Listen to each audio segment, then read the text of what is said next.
Hey, good morning, everyone. Michael Fanning, and this is Warm Up 176.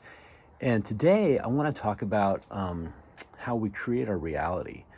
And I think it's important because right now there's a lot of stuff, as you can tell, going on where people are getting upset with each other in regards to COVID-19 and no mask wearing and just all the things that are happening right now. And we're getting a lot of people that are just getting frustrated. There's a lot of anxiety, there's a lot of fear because of the uncertainty.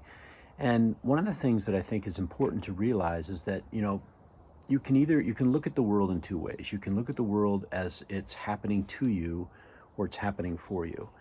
And every single one of us are responsible for our lives and we manifest our lives. And I know that might sound crazy, but you create everything. Everything around you is created by you. It's created by your brain and what you choose to focus on and what you choose to see. And so, if you have this mentality that the world is against you, you're going to manifest that in everything that you do. If you have the mentality that the world is working to teach you something, or it's working to benefit you in some way, shape, or form, whether it be good or bad, then you're going to see the world differently. And I think it's important to put things into perspective. You know, we will always have good and we will always have bad. We will always have good times. We will always have bad times. We will always have fluctuation. That is just how life works. Long after I am gone, we're going to have the same things. I was having this conversation with my kids. It's the way life works. And so you can either accept that and go, okay, that's how it's going to be, and then ask yourself, how do you function within that world? How do you move through life to go out and be a person who creates positive change, who impacts others positively, and really understand that you create your life. You create everything that's around you. And the reason why this happens is because it's like tuning in a channel. So like if I want to watch sports, I got to tune into the sports channel. If I want to watch news, I got to tune into the news channel. So every single day, every single minute of your life, you're tuning in.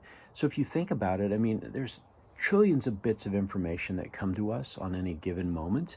And our brain can't handle all that. So we have this thing called the reticular activator, and it sits at the base of our skull. And what it does is it literally filters out everything that isn't important to us. And then it only shows us what we feel to be important.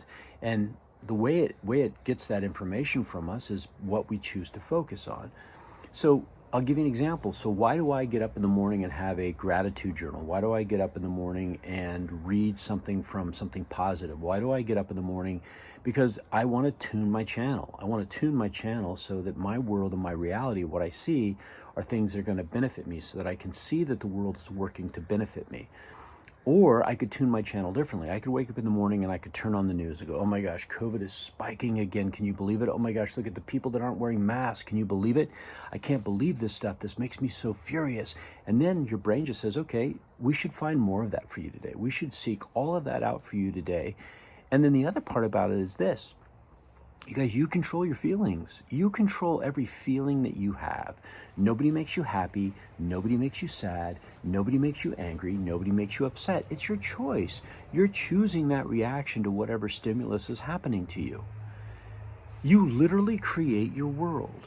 And if you want to go through life being mad and upset and fearful and scared, well, then keep creating that. Keep manifesting that into your world. If you'd like to do it differently, if you'd like to be more optimistic, if you'd like to look at the world from a different perspective and say, I'm going to accept the fact that good and bad things happen.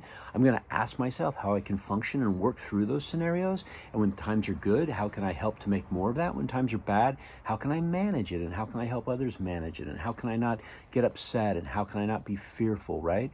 There's strategies and ways to do that. And it's all boils back down to what you choose to focus on in any given moment in your life and what you choose to see. And then how you choose to react to that stimulus and allow that stimulus to have an impact on your feelings, on your actions. It is how it works. So I would ask all of you to really ask yourself, what reality are you creating for yourself? And by the way, for those of you that are parents and that are mentors, what are you modeling to other people around you? And who are you choosing to be around? And who are the people that you're using as your reference group? Because all of that has an impact on your reticular activator and what you choose to filter and what you choose to see. So I love it. Dr. Wayne Dwyer says, change the way you see things, and the things you see change. Change the way you see things, and the things you see change. So just ask yourself that question. What's your routine? What are you focusing on any given day? What are you generating more of? And is the reality you want? Are you happy right now in where you are and what you're doing? And if you're not, here's the phenomenal news. You have the ability to change it. Sorry for the airplane flying over. All right? You have the ability to change it. So keep that in mind. And if you want to know more about it, just simply go to Google and go Google Reticular Activating System and learn about it. It's a pretty phenomenal little piece of our brain that does some pretty crazy things that we have complete control over. All right, everyone. Hope that was helpful. Hey, have a great 4th of July. It's this weekend. And remember to be awesome and help somebody.